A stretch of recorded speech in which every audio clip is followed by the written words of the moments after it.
noite, meus irmãos. É uma alegria muito grande podermos retornar aqui à Quarta Igreja e, mais ainda, ter o privilégio de estar aqui à frente, no púlpito da igreja, compartilhando com os irmãos a palavra de Deus. É bom rever alguns irmãos, parceiros de trabalho em outros campos aqui da Quarta Igreja, os presbíteros aqui da Quarta Igreja, os diáconos e os demais irmãos. Sejam todos abraçados e recebam o nosso carinho, a nossa alegria de poder revê-los. Nós estamos no Presbitério Juiz de Fora, né? E estamos também trabalhando na Secretaria Sinodal do Trabalho Feminino, né?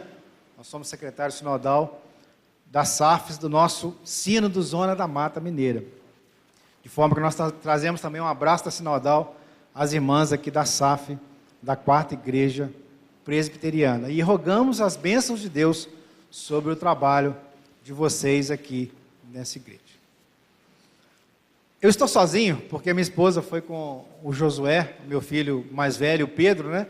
O Josué faz parte do grupo de louvor lá da segunda igreja, né? E ele ia tocar hoje no culto lá. Então eles foram para lá e eu vim para cá para servir ao Senhor aqui, juntamente com os irmãos.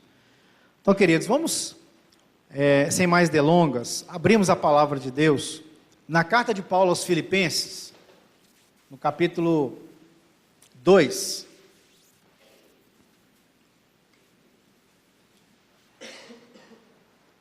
Filipenses, capítulo 2,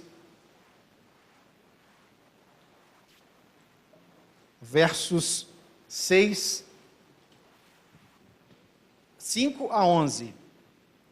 Filipenses 2, verso 5 ao verso 11. Eu queria que você fizesse essa leitura comigo, alternada. Eu vou ler o verso 5 e aí os irmãos vão alternando comigo até o verso de número 11. A palavra de Deus nos diz assim: tende em vós o mesmo sentimento que houve também em Cristo Jesus. Pois ele subsistiu em forma de Deus, não julgou como usurpação de ser glória. Antes, a si mesmo se esvaziou, assumindo a forma de servo, tornando-se em semelhança de homens e reconhecido em figura humana. A si mesmo se humilhou, tornando-se obediente até a morte, morte de cruz. Pelo que também Deus o exaltou sobremaneira e lhe deu o nome que está acima de todo nome. Para que ao nome de Jesus se dobre todo joelho, nos céus, na terra e debaixo da terra. E toda a língua confesse que Jesus Cristo é Senhor, para a glória de Deus Pai. Amém. Talvez você já tenha ouvido inúmeras mensagens nesse texto, muito provavelmente algumas semanas atrás, por ocasião da Páscoa, né? Esse texto, ele é sempre revisitado pela igreja, ele é sempre lido, né? E talvez nós pensemos que é muito óbvio para nós esse texto colocado por Paulo aqui nesse lugar. Porque nós estamos assim, entre aspas, né? Cansados, né? Já lemos esse texto, já ouvimos várias mensagens nesse texto, a exaustão. Mas, irmãos, esse texto colocado aqui por Paulo na carta aos Filipenses, ele se reveste de uma importância muito grande, não só para a igreja de Filipos, mas sobretudo para nós nos dias de hoje. Porque Paulo aqui, ele traz mais uma vez ao coração da igreja, à mente da igreja, aquilo que Cristo fez na cruz, por mim, por você, por todos nós. E por que então Paulo chama a atenção da igreja? Por que Paulo chama a nossa atenção hoje para, como está o título, né? Em negrito aqui, eu não sei se na sua Bíblia está da mesma forma que na minha, o exemplo de humilhação de Cristo, né? O exemplo de Cristo na sua humilhação, né?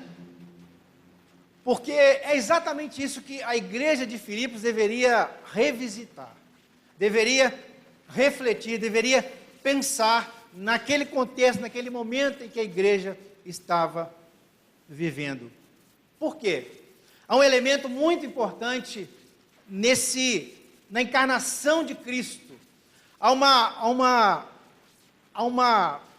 como eu posso dizer, há uma encarnação de Cristo aqui, né, algo que Cristo fez na sua encarnação, que é muito importante para nós, e foi importante para a igreja de Filipenses.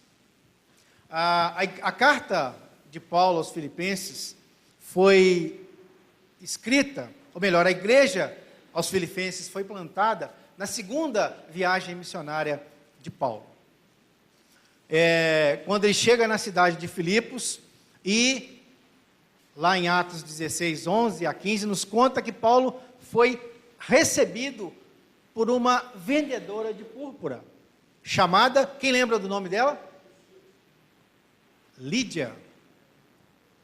Lídia recebe Paulo na sua casa, e ali se formou um pequeno núcleo, um primeiro núcleo de encontros e pregação do Evangelho, que mais tarde se tornou na comunidade cristã na cidade de Filipos. Paulo amava muito aquela igreja, né? Paulo tinha um carinho especial por aquela igreja, e ele vai dizer isso na carta. E Paulo recebera o apoio daquela comunidade nos momentos difíceis da sua vida. Quando Paulo escreve a carta para a igreja, Paulo estava preso, por volta do ano 55 depois de Cristo. Sem ter certeza do seu futuro, mas com esperança no coração de poder novamente ver aqueles irmãos, estar presente fisicamente com eles, né? E poder compartilhar, né, do Evangelho de Cristo. Paulo mostra essa ligação muito íntima dele com aquela igreja, no capítulo 1, nos versos 25 e 26, quando ele diz assim, da carta: e convencido disso, estou certo de que ficarei e permanecerei com todos vós, para o vosso progresso e gozo da fé, a fim de que aumente, quanto a mim, o motivo de vos gloriardes em Cristo Jesus, pela minha presença de novo convosco. Então, Paulo tinha essa esperança no coração de estar novamente com aquela igreja, de estar junto com aqueles irmãos, compartilhando da fé, né? E crescendo na graça e no conhecimento de Cristo Jesus. O que motiva a escrita da carta, né? Algumas informações dadas por Epafrodito, que era quem estava ali colocado por Paulo para que tomasse conta daquele pequeno rebanho. E Paulo fala isso no capítulo 4, no verso 12, no verso 18, né? Quando ele diz: recebi tudo e tenho abundância, estou suprido, desde que Epafrodito me passou às mãos o que me veio da vossa parte, como aroma suave, como sacrifício aceitável e aprazível a Deus. Então Paulo tinha consciência daquilo que estava acontecendo na igreja, o que a igreja estava vivendo naquele momento, além de receber daquela igreja não só as orações, né, não só o conforto da igreja estar sempre com Paulo no seu coração, mas também uma ajuda que pudesse confortar o coração do apóstolo naquele momento difícil em que ele estava enfrentando, né, quando estava preso. E o que então motiva a escrita dessa carta, né? Paulo vai nos dar a razão da escrita dessa carta também, porque no capítulo 2, no verso 3, Paulo começa a perceber um espírito de divisão naquela igreja. Olha o que ele diz no capítulo 2, no verso 3. Nada façais por partidarismo ou vanglória, mas por humildade, considerando cada um os outros superiores a si mesmo. Não tenha cada um em vista o que é propriamente seu, senão também cada qual o que é dos outros. Então, queridos, Paulo está aqui informando a igreja, está orientando a igreja para que a igreja continue caminhando na unidade. O aspecto primordial do corpo de Cristo e aquilo que chama a atenção no corpo de Cristo, queridos, é a unidade da igreja. Em meio a toda a diversidade que nós somos como seres humanos, como pessoas, mas existe uma unidade, existe um foco, existe um objetivo, existe uma missão que nós temos que cumprir. E Paulo, entendendo que o desviar dessa missão, desse caminhar uníssono da igreja, podia atrapalhar o corpo de Cristo na sua caminhada, Paulo escreve à igreja, trazendo a memória da igreja, trazendo a lume o exemplo de Cristo Jesus. A igreja precisava ser unida, a igreja precisava caminhar em unidade, mas essa unidade ela só seria alcançada se a igreja entendesse e manifestasse no seu dia a dia o exemplo de humilhação de Cristo Jesus. Esse era o assunto de Paulo aqui no capítulo 2. Tratar da questão de uma possível divisão.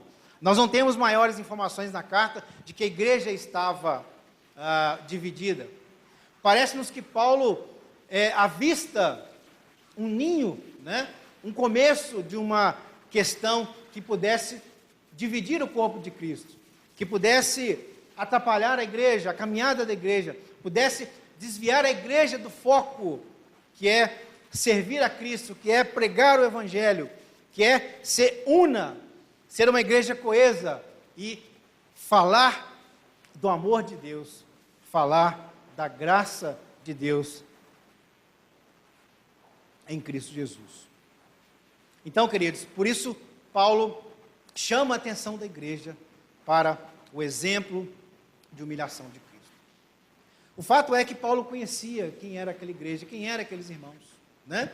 Não eram pessoas muito novas na fé, mas tinham conhecimento de Cristo. Ele começa o verso 1 do capítulo 2 dizendo assim: se há, pois, alguma exortação em Cristo, se há alguma consolação de amor, se há alguma comunhão do Espírito, se há entranhados afetos de misericórdia. Quando nós lemos esse texto, parece que Paulo achava que aquela igreja, que aqueles irmãos que estavam ali não eram cristãos, não eram crentes, porque ele pergunta: será que há entre vocês alguma exortação em Cristo? Será que Cristo é o árbitro dos vossos relacionamentos? Será que há entre vós alguma consolação de amor? Será que existe no meio de vocês comunhão do Espírito Santo? Há entre vós entranhados afetos de misericórdia? Há amor no coração de vocês? Né? Parece que, ao lermos esse texto assim pela primeira vez, parece que Paulo não conseguia ver isso no coração deles. Mas essa forma de Paulo dizer isso, irmãos, é para que Paulo extraísse deles uma resposta. É uma pergunta retórica. Claro que Paulo sabia que aqueles irmãos foram salvos em Cristo Jesus. Paulo sabia que aquela igreja foi implantada e foi pregada àqueles corações o Evangelho do Senhor Jesus Cristo.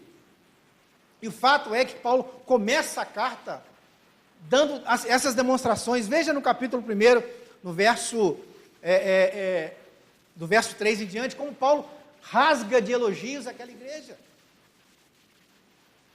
Ela é uma igreja cristã, era uma igreja do Senhor Jesus, era uma igreja onde os crentes estavam ali. Mas o que nós percebemos, irmãos, que não era uma igreja perfeita. E nós nunca seremos perfeitos enquanto estivermos nesse mundo.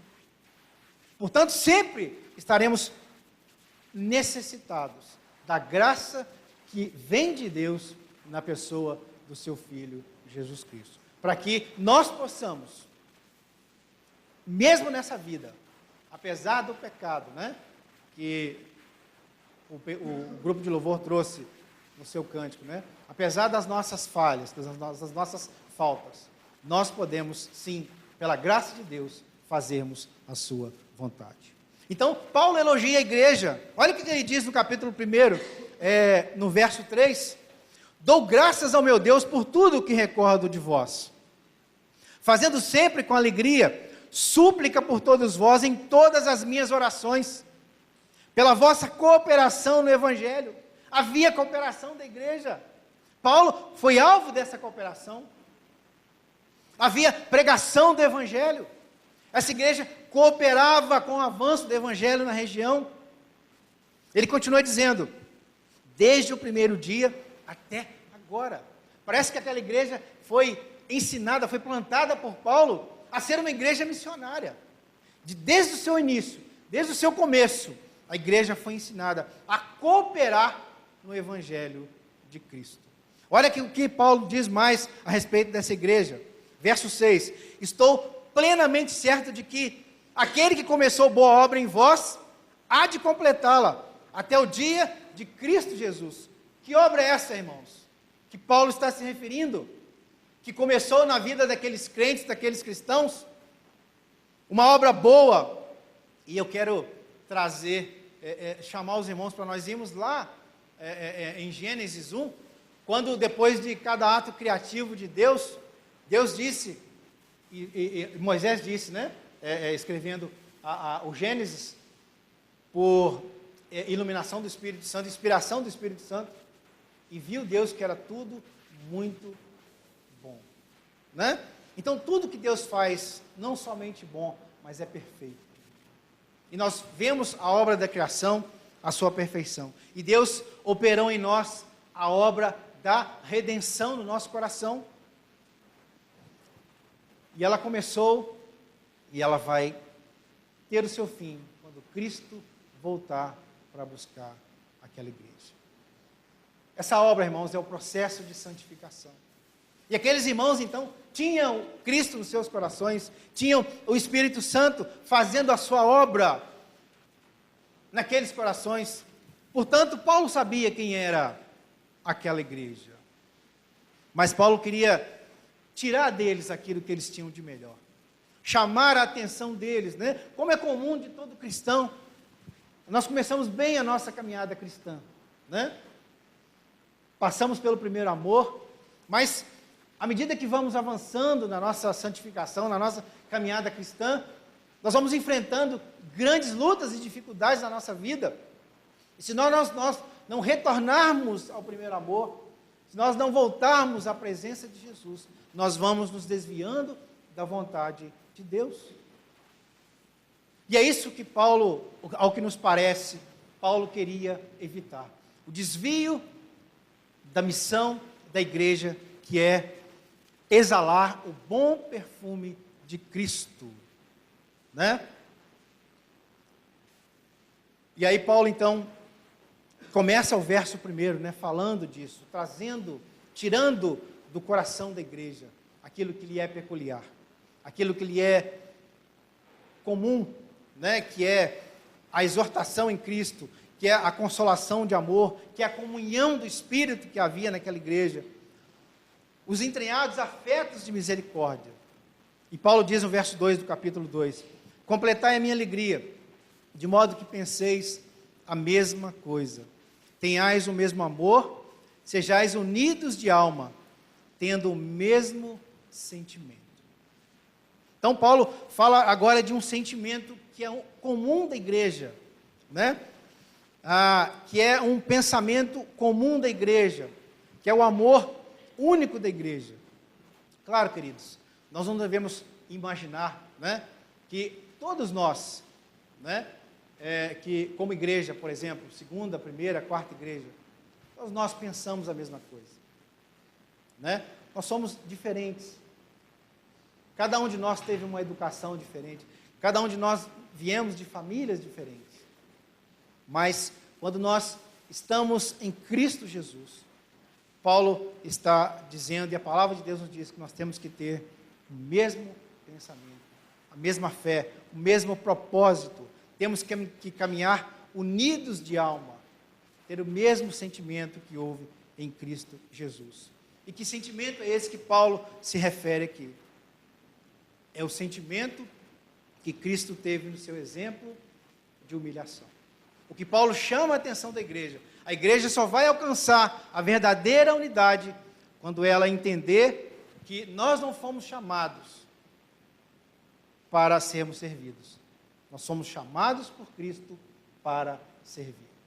Né? E quando nós perdemos de vista essa ideia, quando nós perdemos de vista que nós somos chamados para servir, começam a acontecer, começam a haver partidos dentro da igreja, começam a haver sentimentos de vanglória, né? Então, queridos, nós somos chamados para fazermos parte de um só corpo. O corpo de Cristo sou eu também. Eu sou parte desse corpo. E eu não estou aqui para ser servido pelo corpo. Eu faço parte desse corpo e sirvo o corpo todo, assim como os membros do nosso corpo.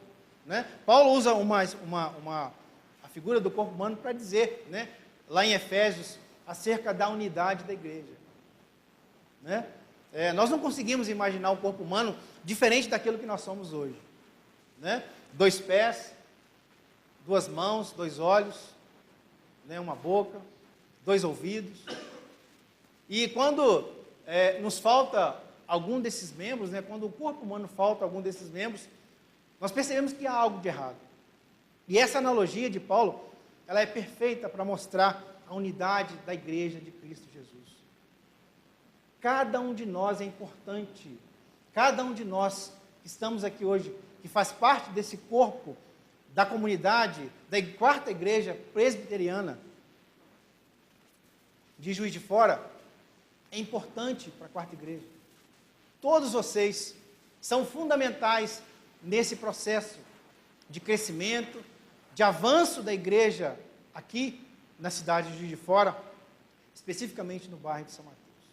Os irmãos que tocam, aqueles que ensinam, aqueles que administram, aqueles que cuidam das mesas, aqueles que oram, aqueles que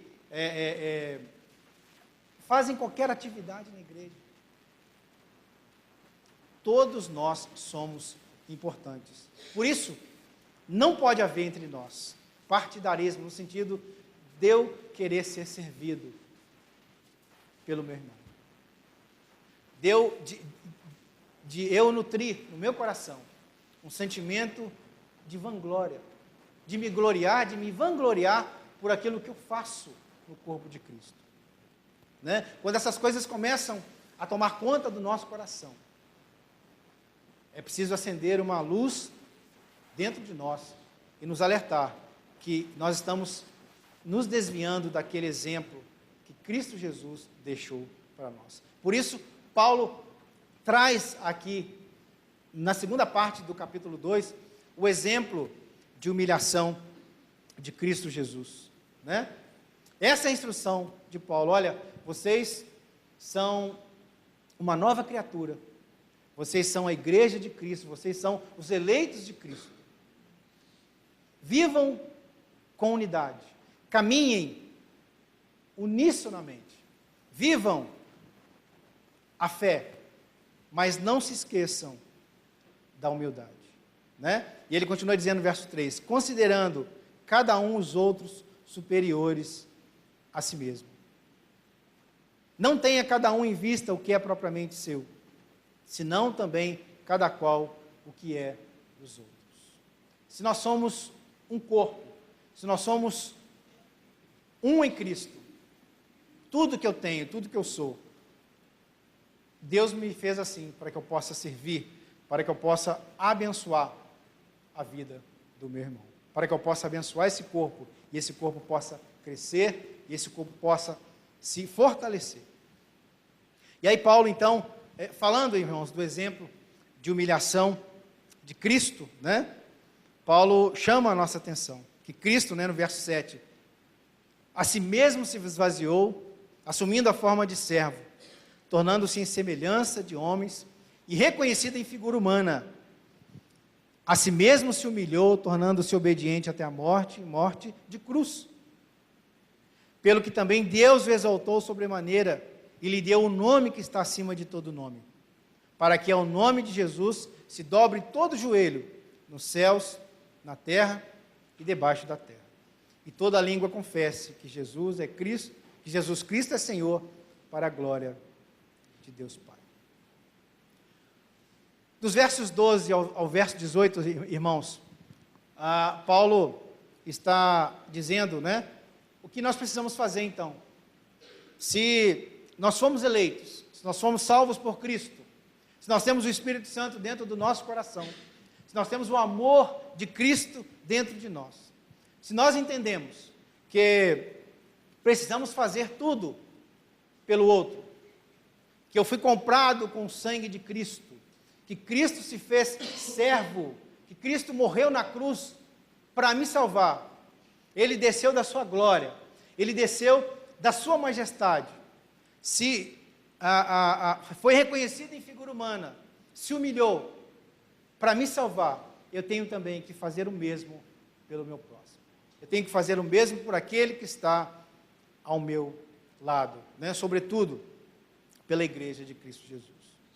E aí, Paulo, nos versos 12 a 18, ele diz: assim, pois, amados meus, como sempre obedecestes, não só na minha presença, porém muito mais agora, na minha ausência, desenvolvei a vossa salvação com temor e tremor. Porque Deus é quem efetua em vós tanto querer como o realizar, segundo a sua boa vontade. Fazei tudo sem murmuração nem contendas, para que vos torneis irrepreensíveis e sinceros, filhos de Deus inculpáveis no meio de uma geração pervertida e corrupta, na qual resplandeceis como luzeiros no mundo, preservando a palavra da vida, para que no dia de Cristo eu me glorie de que não corri em vão, nem me esforcei inutilmente. Entretanto, mesmo que seja eu oferecido por libação sobre o sacrifício e serviço da vossa fé, alegra-me e com todos vós me congratulo. Assim vós também, pela mesma razão, alegrai-vos e congratulai-vos comigo. Paulo está dizendo aqui que ele também foi chamado por Deus para servir a Deus, servir a igreja. Ele diz: ainda que eu tenha que morrer, né, no verso 17, mesmo que eu seja oferecido por libação sobre o sacrifício e serviço da vossa fé, eu me alegro nisso. Com todos vós me congratulo. Então, irmãos, Cristo é o nosso exemplo maior de serviço. Paulo foi chamado por Deus para servir a sua igreja. Eu fui chamado para servir. O conselho da igreja, todos nós somos chamados por Deus para servirmos a Ele, para sermos um nele, para que a igreja, então, assim possa alcançar, como o mesmo Paulo diz, a igreja possa exalar o bom perfume de Cristo. Eu quero terminar dizendo o seguinte, irmãos: não é fácil, né? Talvez Paulo entendia isso também naquela época, a igreja também, quando leu isso aqui, né? Não é fácil vivermos em comunidade, né? Não é fácil, porque você sabe quem é você, eu sei quem sou eu sei quais são as minhas falhas, eu sei quais são as minhas atitudes que incomodam o meu irmão, que magoam o meu irmão, quais são os nossos interesses, quais são os nossos comportamentos, né? As nossas excentricidades. Não obstante a isso, nós precisamos nutrir uns pelos outros um profundo amor, porque a igreja está aqui para o exercício da mutualidade. Senão não havia razão, irmãos, de nós estarmos aqui após a nossa salvação. Já poderíamos estar na glória com Cristo, mas Deus nos colocou na sua igreja para nós exercitarmos, né, a mutualidade, ou seja, aquilo que é comum a todos nós. E uma dessas coisas é o amor.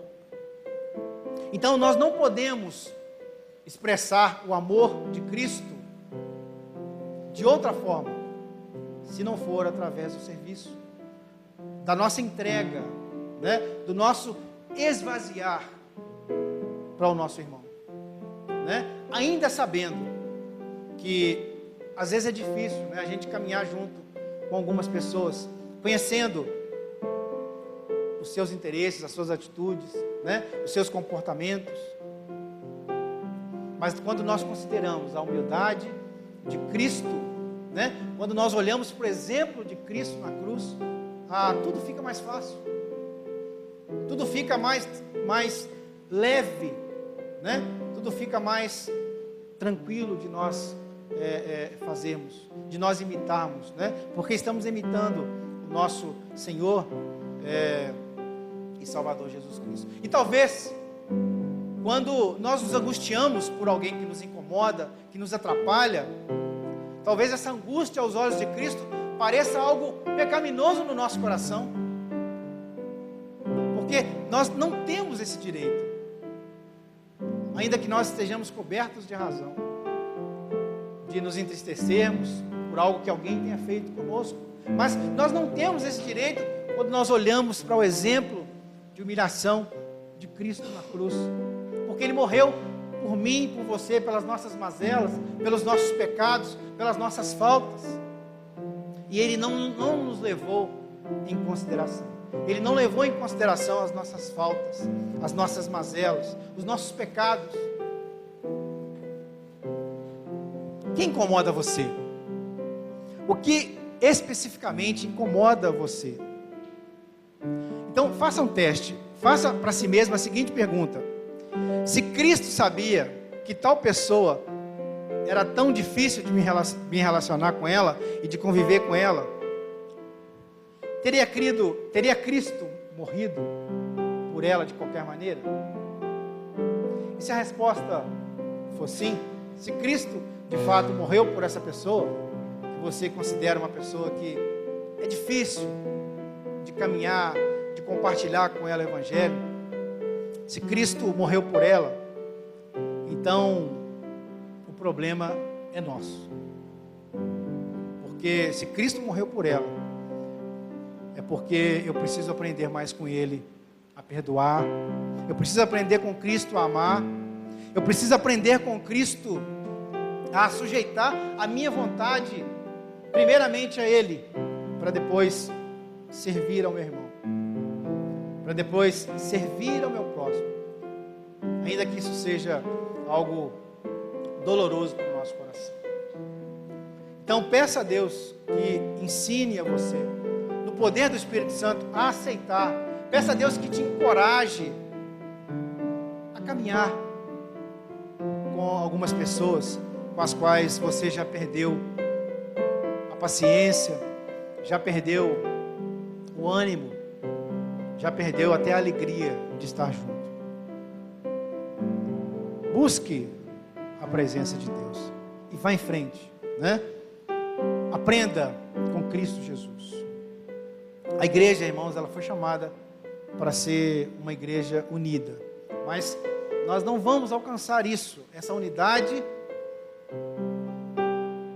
Nós não vamos ser excelentes na unidade se nós primeiramente não olharmos para o exemplo de humilhação de Cristo e desejarmos ardentemente isso no nosso coração. Que Deus, querido, nos abençoe, que Deus nos ajude para que nós possamos a cada dia da nossa vida nos parecer mais com Cristo Jesus, que nós não façamos nada por partidarismo, por interesse próprio ou por vanglória, mas que nós possamos considerar o nosso irmão superior a nós mesmos. E temos em vista, e temos no nosso coração, né, que fomos chamados para servirmos a Cristo e servirmos a sua igreja, enquanto Deus nos conceder vida aqui nesse mundo. Que Deus nos abençoe, que Deus nos fortaleça.